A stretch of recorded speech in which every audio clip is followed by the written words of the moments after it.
যে এই নির্বাচনে আমি যখন জিতে আসি এমপি হিসাবে, আমি যে সকল লোকদের বিরুদ্ধে নির্বাচনে অবতীর্ণ হই বা আমার যুদ্ধ করতে হয়েছে, এখানে একটা বড় প্রভাব ছিল দুর্নীতি। আমাকে শুধু যোগ্যতার জুড়ে আসতে দেয়া হয়নি, আমাকে অনেক কষ্ট করতে হয়েছে। যারা দুর্নীতিতে সিস্টেমের কারণে আবদ্ধ, তারা আমাকে আসতে দিতে চাননি। তা আমি যেহেতু ইয়াং বা আমার অন্যান্য কারণে আমি জালটা, মাকড়সার জাল যেটা আপনি দেখিয়েছেন, এটা আমি ছিঁড়ে ফেলি। আমি, আপনারা জানেন যে গতকালকে পরশুদিন আমাদের দেখছেন যে আপনারা বাজেট প্রণয়ন করা হয়েছে। তো একটা কথা আপনাদেরকে না বললেই নয়, আমি যেহেতু এমপি, আমার তো গ্রামে যেতে হয়, বা এমপি হওয়ার আগেও আমি গ্রামে যেতাম, গ্রামের বিচারে থাকতাম বেশিরভাগ সময়। তো বিচারে ভালো মন্দ কথা বলতে পারতাম বলে অনেক আগেই আমাকে লোকজন বলতেন যে আপনার মনে হয় ব্যারিস্টার হইলে ভালো হইত। কিন্তু কি কপাল আমার, শেষ পর্যন্ত ব্যারিস্টারই হয়ে গেছি আমি। তখন আমি ঢাকা ইউনিভার্সিটিতে BBMBA-তে পড়াশোনা করতাম। তা আমাদের এখানে গ্রামে রেপ হয়। রেপ হওয়ার পর বাবা মা যখন জানেন, তখন মেয়েকে বলেন যে আর যন্ত্রণা বাড়ায় লাভ নাই, বাইরের মানুষ যেহেতু শুনে নাই, এটা নিয়ে আর মামলা এগুলা করার দরকার নাই, আপাতত চুপ থাকো। যত চুপ থাকবা, যত মানুষ কম জানবে, তাতে আগামীবার তোমার বিয়েটা ভালো হবে। এটা একটা সংস্কৃতি চালু আছে যে ধর্ষণের কথা বলে আবার সম্মান হানির দরকার নাই। এইটা বলার কারণ কি জানেন? আমি ভাবছিলাম যে গ্রামেই বুঝি এইসব হয়, এখন দেখি আমাদের বাজেটও ওই রকম হয়। কিরকম? যে বাজেটটা দেওয়ার আগে প্রতিবারই অর্থনীতি ধর্ষিত হয়। ধর্ষিত হওয়ার পর বাজেটটা এমনভাবে সেট করা হয় যে আগের কথা বাদ দাও, নতুন বিয়ের চিন্তা করে সামনের দিকে আগাও। নাইলে দেখবেন বৈধ আয়ের উপর কর 30%, আর অবৈধ বা কালো যেটারে বলে, এইটা বৈধ করলে কর দিতে হবে 15%। এটা মানে কি? এটা খালি কিন্তু এই সরকারের আমলে বা এই আমলে না, এটা প্রতিবারই দেখবেন। এর মানে হচ্ছে গিয়ে আপনাকে ইনডাইরেক্টলি বলা হচ্ছে আপনি বৈধটা দেওয়ার দরকার নাই, আগামীবারে কালো হিসাবে রেখে দেন, 15% দিতে পারবেন।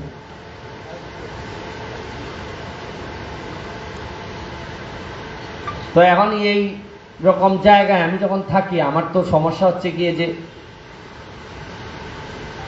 আমার ভয়টা একটু কম, আর সবচেয়ে বড় কম যেটা, এটা হচ্ছে হারানোর ভয় কম। হারানোর বিষয়টা আমার মধ্যে নাই। ধরেন কোনো জমি জমা নাই, ঢাকা শহরে কোনো ফ্ল্যাট নাই, আমার কোনো ফ্ল্যাটও নাই। আমেরিকা, লন্ডন, আমার আত্মীয় স্বজন সবাই বিদেশে থাকেন, কিন্তু আমি কোনো সম্পদ করি নাই। এবং আমি কথা দিছি যে আগামী যে 4.5 বছর আমি আরো এমপি আছি, যদি স্বাভাবিক থাকে সব। আমি সীতার যেভাবে অগ্নি পরীক্ষা হয়েছিল চরিত্রের, আমি খেয়াল করে দেখলাম যে আমি ব্যারিস্টার হিসেবে বৈধ ইনকাম দিয়েও যদি এখন ফ্ল্যাট কিনি, তাইলে বহু লোক প্রশ্ন তুলবে ওই যে এমপি হওয়ার পর। এই জন্য আমি সিদ্ধান্ত নিছি, আমি এবং আমার পরিবার এই বাকি 4.5 বছর বা যতদিন এমপি থাকবো, আমরা কোনো সম্পদের মালিক হব না। আর আরেকটা জিনিস কি জানেন? যে বয়সে আমি শুনছি, ওই আমার স্যার, হাইকোর্টের স্যার যিনি আমারে নিয়ে আসছেন, আমার সিনিয়র এখানে বসা আছেন, উনি আমারে বলতেন যে ইয়াং বয়সের ইবাদত নাকি খুবই ফজিলত বেশি এবং এটা কবুল হওয়ার সম্ভাবনা বেশি। তো এই ইবাদতের মতোই দেখবেন, দুর্নীতির বিরুদ্ধে কথা বলার জন্য যে বয়সে কথা বললে দুর্নীতির বিরুদ্ধে আমল করা যায়, ওই সময়ে কথা মানুষ কম বলে। বরং যে বয়সে কথা বললে ফজিলত কম, এই বয়সে বেশিরভাগ মানুষ দুর্নীতির বিরুদ্ধে কথা বলে। ধরেন আমি এখন ইয়াং মানুষ, আমরা দেখেন বলি যে আরে আর একটু বয়স হোক, এই সময় নামাজ টামাজ পড়বো না। ইয়াং বয়সে আমাদের আগ্রহটা কম থাকে। আপনি দেখবেন যে দুর্নীতির বিরুদ্ধে কথা বলার জন্য যারা বলেন তারা একটু জীবন সায়ান্নে চলে আসছেন। তারা হয়তো কোনো কারণে আগে পারেননি বা পেরে উঠেননি, এমন সময় আসছেন তখন তাদের ধার অত বেশি থাকে না। আর যারা দুর্নীতিবাজ হন তাদের মিশন, তাদের টার্গেট এত পুঙ্খানুপুঙ্খ থাকে, দেখবেন সিংহ যেভাবে ধাপ করে গিয়ে গলায় কামড় দিয়ে ধরে, ঠিক এইভাবে দুর্নীতিবাজরা আমাদেরকে, যারা আমরা মনে করি দুর্নীতি করি না, তাদেরকে ধরে। এই জন্য আমরা কুলায় উঠতে পারি না। আমি 4.5 মাস হয়েছে আমি এমপি হয়েছি। আমি আগে জানতাম না যে এমপি হইলে কি আরাম। আমি জানতাম যে এমপি হইলে কাজ করতে হবে। আমি খেয়াল করে দেখলাম শুধু 4 মাসে আমার কাছে যে সুবিধা আসছে, এর মধ্যে দেখছেন না আপনারা, ওই যে আমার নানা ঈদের সময় সালামি দিতেন, তো সালামি দিলে এই সময় ছোট 20 টাকা দিতেন। তাই আমি বলতাম না না না না, কারণ আমার মা শিখাই দিয়েছেন যে কেউ দিলে এগুলা সহজেই নিতে হয় না, একটু বলতে হয় না না না না, কি দরকার কি দরকার, এগুলো বলতে হয়। কিন্তু হাতটা আবার খোলা রাখতাম যে যাতে দিয়ে দেয় না না।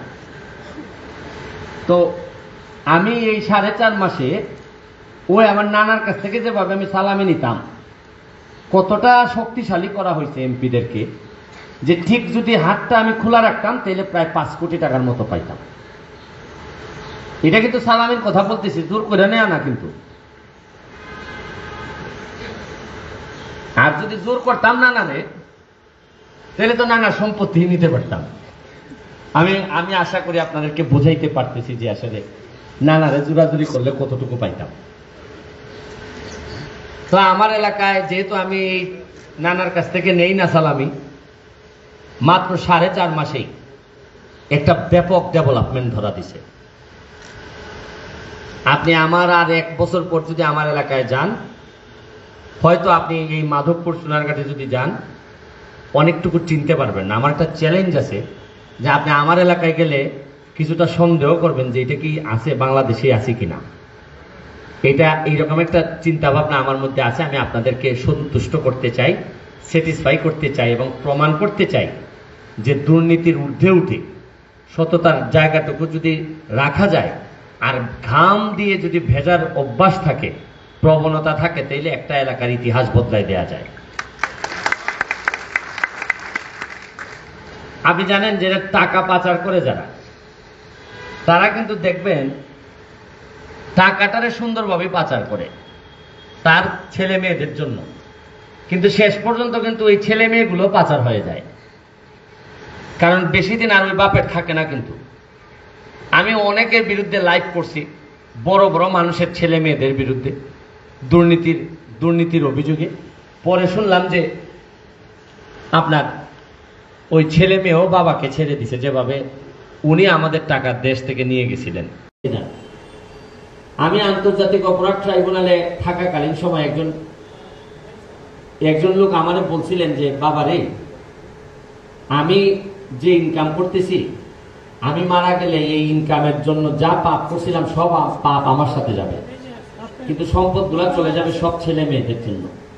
এরা কিন্তু আমার কোনো পাপ ওদের সাথে নিবে না। আর আমি আরেকটা জিনিস বুঝি না, আপনাদের মাধ্যমে বলতে চাই, আমার বয়স 44, আমি ফুটবল খেলি, আমার অনেকেই মনে করেন আমি ফিট, তারপরেও কিন্তু আমার কোলেস্টেরলের জন্য রসুবা খাইতে হয়, ঠান্ডার জন্য মন্টিলুগা স্ট্যান্ড খাইতে হয়, ইনহেলার নিতে হয়, আবার মাঝে মধ্যে দুর্বলতার জন্য সাপ্লিমেন্ট খাইতে হয়। তো এর মানে আমি যদি কোলেস্টেরলের জন্য রসুবা 10 খাই, এর মানে গরুর মাংস আর খাইতে পারতেছি না। আর ঠান্ডার জন্য যেহেতু তেলে এসিতে বেশিক্ষণ থাকতে পারি না, তাহলে আমার মতো বেশিরভাগ মানুষের এই অবস্থা হইলে তা আপনি দেখা যায় যে 40 বছরই তো আপনার মাংস বন্ধ হয়ে যাচ্ছে। ঠান্ডা কন্ট্রোল করতে হচ্ছে আপনার অল্প বয়সী। আর যা আছে খাবার দাবার বাংলাদেশে, তাতে আপনার অনেক টাকা থাকলেও আপনি বাঁচবেন না। সুতরাং কেন যে ওনারা দুর্নীতি করেন এটা আমার জানা নেই। আমি আপনাদের কাছে দোয়া চাই, আপনাদের জন্য দোয়া করে যাচ্ছি। আমার ভালো লাগতেছে যে ছোট্ট ছোট্ট করে হইল কিছু মানুষ দাঁড়াচ্ছেন যে তারা দুর্নীতির বিরুদ্ধে কথা বলবেন একসাথে। এটাই সম্ভব বাংলাদেশ থেকে দুর্নীতি দূর করার জন্য। আমি বিশেষ অতিথি বৃন্দ যারা আছেন, জনাব রেজা কিবরিয়া, আপনি বৈধতা দেওয়ার দরকার নাই, আগামীবারে কালো হিসাবে রেখে দেন, 15% দিতে পারবেন।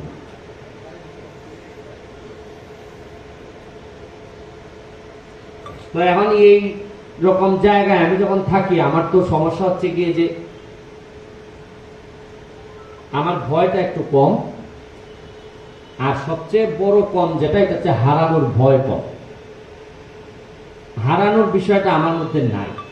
ধরেন কোনো জমি জমা নাই, ঢাকা শহরে কোনো ফ্ল্যাট নাই, আমার কোনো ফ্ল্যাটও নাই। আমেরিকা, লন্ডন, আমার আত্মীয় স্বজন সবাই বিদেশে থাকেন, কিন্তু আমি কোনো সম্পদ করি নাই। এবং আমি কথা দিছি যে আগামী যে 4.5 বছর আমি আরো এমপি আছি, যদি স্বাভাবিক থাকে সব। আমি সীতার যেভাবে অগ্নি পরীক্ষা হয়েছিল চরিত্রে, আমি খেয়াল করে দেখলাম যে আমি ব্যারিস্টার হিসাবে বৈধ ইনকাম দিয়েও যদি এখন ফ্ল্যাট কিনি, তাইলে বহু লোক প্রশ্ন তুলবে ওই যে এমপি হওয়ার পর। এই জন্য আমি সিদ্ধান্ত নিছি, আমি এবং আমার পরিবার এই বাকি 4.5 বছর বা যতদিন এমপি থাকবো, আমরা কোন সম্পদের মালিক হব না। আর আরেকটা জিনিস কি জানেন, যে বয়সে আমি শুনছি, ওই আমার স্যার, হাইকোর্টের স্যার যিনি আমাদের নিয়ে আসছেন, আমার সিনিয়র এখানে বসা আছেন, উনি আমাদের বলতেন যে ইয়াং বয়সের ইবাদত নাকি খুবই ফজিলত বেশি এবং এটা কবুল হওয়ার সম্ভাবনা বেশি। তো এই ইবাদতের মতোই দেখবেন, দুর্নীতির বিরুদ্ধে কথা বলার জন্য যে বয়সে কথা বললে দুর্নীতির বিরুদ্ধে আমল করা যায়, ওই সময়ে কথা মানুষ কম বলে, বরং যে বয়সে কথা বললে ফজিলত কম, এই বয়সে বেশিরভাগ মানুষ দুর্নীতির বিরুদ্ধে কথা বলে। ধরেন আমি এখন ইয়াং মানুষ, আমরা দেখেন বলি যে আরে আর একটু বয়স হোক, এই সময় নামাজ টামাজ পড়বো না। ইয়াং বয়সে আমাদের আগ্রহটা কম থাকে। আপনি দেখবেন যে দুর্নীতির বিরুদ্ধে কথা বলার জন্য যারা বলেন, তারা একটু জীবন সায়ান্নে চলে আসছেন। তারা হয়তো কোনো কারণে আগে পারেননি বা পেরে উঠেননি, এমন সময় আসছেন তখন তাদের ধার অত বেশি থাকে না। আর যারা দুর্নীতিবাজ হন, তাদের মিশন, তাদের টার্গেট এত পুঙ্খানুপুঙ্খ থাকে, দেখবেন সিংহ যেভাবে ধাপ করে গিয়ে গলায় কামড় দিয়ে ধরে, ঠিক এইভাবে দুর্নীতিবাজরা আমাদেরকে, যারা আমরা মনে করি দুর্নীতি করি না, তাদেরকে ধরে। এই জন্য আমরা কুলায় উঠতে পারি। আমি 4.5 মাস হয়েছে আমি এমপি হয়েছি। আমি আগে জানতাম না যে এমপি হইলে কি আরাম। আমি জানতাম যে এমপি হইলে কাজ করতে হবে। আমি খেয়াল করে দেখলাম শুধু 4 মাসে আমার কাছে যে সুবিধা আসছে, এর মধ্যে দেখছেন না আপনারা, ওই যে আমার নানা ঈদের সময় সালামি দিতেন, তো সালামি দিলে এই সময় ছোট 20 টাকা দিতেন। তাই আমি তো না না না না, কারণ আমার মা শিখাই দিচ্ছেন যে কেউ দিলে এগুলা সহজেই নিতে হয় না, একটু বলতে হয় না না না না, কি দরকার কি দরকার, এগুলো বলতে হয়। কিন্তু হাতটা আবার খোলা রাখতাম যে যাতে দিয়ে দেয় না। তো আমি এই 4.5 মাসে ওই আমার নানার কাছ থেকে যেভাবে আমি সালামে নিতাম, কতটা শক্তিশালী করা হয়েছে এমপিদেরকে, যে ঠিক যদি হাতটা আমি খোলা রাখতাম তাহলে প্রায় 5 কোটি টাকার মতো পাইতাম। এটা কিন্তু সালামের কথা বলতেছি, জোর করে নেয় না কিন্তু। আর যদি জোর করতাম নানা রে, তাহলে তো নানার সম্পত্তি নিতে পারতাম। আমি আশা করি আপনাদেরকে বোঝাইতে পারতেছি যে আসলে নানারে জোরাজুরি করলে কতটুকু পাইতাম। তো আমার এলাকায় যেহেতু আমি এই নানার কাছ থেকে নেই না সালামি, মাত্র 4.5 মাসে একটা ব্যাপক ডেভেলপমেন্ট ধরা দিছে। আপনি আমার আর 1 বছর পর যদি আমার এলাকায় যান, হয়তো আপনি এই মাধবপুর সোনারঘাটে যদি যান, অনেকটুকু চিনতে পারবেন না। আমার একটা চ্যালেঞ্জ আছে যে আপনি আমার এলাকায় গেলে কিছুটা সন্দেহ করবেন যে এটা কি আছে, বাংলাদেশে আছে কিনা।